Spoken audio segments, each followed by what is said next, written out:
Şimdi bütün fabrikayı gezdik. Tabii en son sözü en önemli kişiye verelim istedik. Şu anda da yanımızda Çelikel Yönetim Kurulu Başkanı Bekir Türkmen var. Şimdi Bekir Bey, ürünlerin geliş sürecini, yurt dışına gönderiliş, Türkiye pazarına dağılış sürecini birçok aşamasını öğrendik.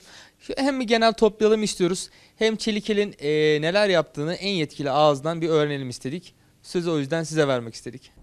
Öncelikle ben sizlere hoş geldiniz diyorum. Şeref verdiniz. Çelikel'in bugünkü konumuna bayağı uzun bir süreçten geçilerek geldi. Biz bir aile şirketiyiz. Malum ben bunu gururlanarak da söylüyorum. Benim memleketim Yozgat. Yozgat gibi bir yerden gelip böyle bir inşallah bir dünya markası olmasının yolunda emin adımlarla ilerlemek hakikaten hem benim adıma hem memleketim adına ciddi anlamda bana gurur veriyor. Ki ben 3. kuşak bir sanayiciyim. Bunu daha önceki röportajlarda mütakip defalarda söyledim. Benim babamın mesleği, Allah nur içinde yatsın inşallah. Keşke yaşasaydı da bugünlerimizi görseydi, inanıyorum ki son derece mutlu ve gururlu olurdu diye düşünüyorum. Bilmiyorum, şunları anlatmak istiyorum. Firmamız hakikaten şu anda ciddi anlamda bir büyüme süreci içerisinde. Şu anda yeni bir oluşum içerisine girdik ki 150 tane şu anda bünyemizde insan çalıştırıyoruz. Hem mavi yakalı hem beyaz yakalı olarak. İşte dışarıdan transferlerimiz oldu. Yeni bir genel müdür getirdik. Yeni bir pazarlama müdürü getirdik. Şu anda teknik olarak altyapımızı mühendis kadrosuyla daha çok güçlendiriyoruz ki bizim dünya firması olmak için bunların olmazsa olmaz olduğunu biz çok iyi biliyoruz. Bununla ilgili ciddi anlamda bir altyapı yatırımı çalışmalarımız var. İşte MRP programı var, ERP programı var. Şu anda onların yazılımlarını yaptırıyoruz ki ciddi anlamda 1-1,5 yıldır bu süreç işliyor. Ki uzun soluklu bir iş olduğunu da biz bunu çok iyi biliyoruz. Ama bunun eğer dünya ölçeğinde bir firma olacaksak olmazsa olmazlardan olduğunda çok iyi biliyoruz. İdeallerimizin çok yüksek olduğunu, hakikaten bu işe inandığımızı, gönül verdiğimizi, bununla ilgili işte bir yakın zamanda bir Konya fuarı vardı. Bilmiyorum, ben fuarlara inanan, reklama inanan, ciddi anlamda da yatırım yapan bir firmayız biz. Benim hayat felsefem işte o marka imajını oturtturmak, anlıyor musun? O kredibiliteyi insanların üzerinde sağladıktan sonra ki elhamdülillah ben sizlerin aracılığıyla bizim makinalarımızı kullanan müşterilerimize son derece müteşekkirim. Son derece vefa borcum var. Bugün biz buralara geldiysek onların sayesinde geldik. Evet, hayat felsefemiz hep kalite oldu. Hep kalite odaklı gittik. Ama şu anki kalitemizden bizim müşterilerimiz memnun olmasına rağmen biz hala arayış içerisindeyiz ki işte firmanın da belki de başarısının altında yatan en büyük sebeplerden, en büyük gerekçelerden birinin bu olduğuna inanıyorum. İki günü birbirine eşit olan insanın dinen de zararda olduğunu çok iyi biliyorum ben. Onun için biz Ar-Ge'ye elimizden geldiği kadar ciddi yatırım yapmaya çalışıyoruz.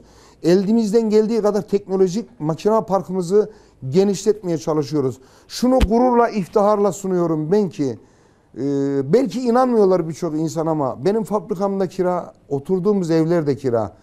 Bundan utanmıyorum, ar etmiyorum. Aksine çok çok da mutlu oluyorum. Çünkü işimden kazanıp işime yatırıyorum ben. Benim hayat felsefemde yatayım, işte param olsun, zevkle sefayla gezeyim. Bende böyle bir mantalite yok. Çocuklarıma da elhamdülillah o mantaliteyi oturtturdum. Ailemde de aynı mantalite şu anda hakim benim.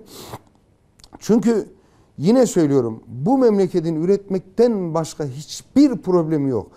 Bizim insan yetiştirmekten başka bir realitemiz yok.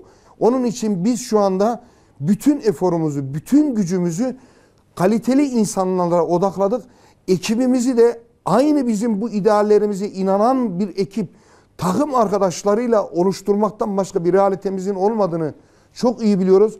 Allah da bizim kalbimize göre veriyor. Şu anda öyle bir pırıl pırıl ekip kuruyoruz ki inşallah bu göreceksiniz, bu 3 yılın 5 yılın içerisinde Türkiye'de şu andan ismimizden ne kadar saygıyla söz ettiriyorsak dünya genelinde de inşallah ismimizden saygıyla söz ettirmeye çalışacağız. Bu bizim başarımız değil. Yurt dışına çıktığı zaman Bekir'i, Çelikel'i belki bilmeyecekler ama bir Türk malı diyecekler ki bu benim için en büyük övünç kaynaklarından biridir. Çünkü bir Türk olmanın vermiş olduğu haz hiçbir şeyle, maddiyatla da ölçülmez. Ben şunu çok iyi biliyorum. Yurt dışına sık sık seyahat ediyoruz. Ben rakiplerimin mallarını da gördüğüm zaman mutlu oluyorum. Bir Türk olarak mutlu oluyorum. Bundan inanılmaz derecede haz ediyorum ben. Niye haz ediyorsun? Ya benim ülkemden çıkmış birileri bir yerlere bir şeyler satmış. Yani bundan gururlanmamak için insanın çok bencil ve egoist olması lazım. Elhamdülillah bizde o bencillik duygusu da egoist duygusu da yok. Biz en son fuara yurt dışından 20-25 ülkeden ziyaretçi getirttirdik. Ve ben ne istedim biliyor musun?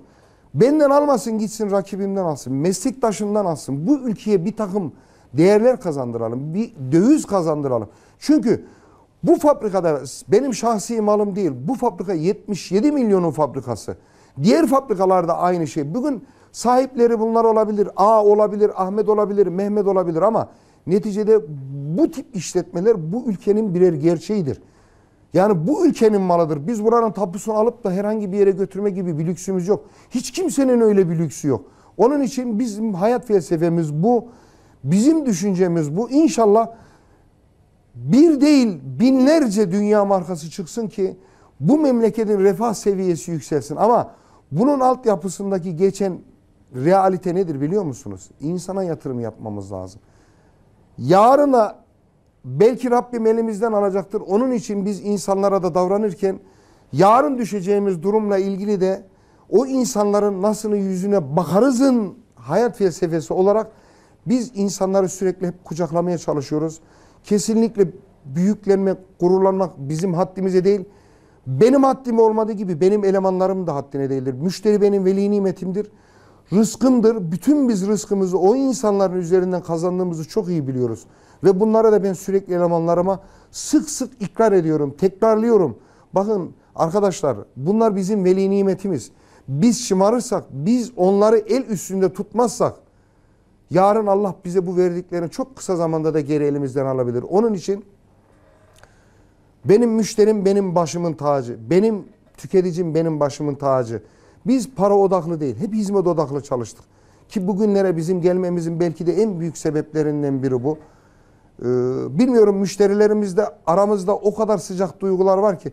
Belki biraz işimiz büyüdü. Belki eskisi kadar iletişim kuramıyorum ama sizin aracılığınızda beni tanıyan ve tanımayan bütün müşterilerimi canı gönülden kucaklıyorum. Yolları da düşerse bütün samimiyetimle söylüyorum. Fabrikamıza demiyorum, iş yerimize gelsinler. Bizim o sıcaklığımızı mutlaka bulacakları konusunda da sizlerin aracılığıyla bunları iletmek istiyorum Serhan. Peki Bekir Bey çok teşekkür Ben ediyoruz teşekkür size ederim. programımıza katıldığınız için. Evet sayın seyirciler bu hafta sizler için Konya'daydık ve Konya'da Çelikel'in üretim tesislerini ve yaptığı projeleri, çalışmaları ekranınıza taşımaya çalıştık.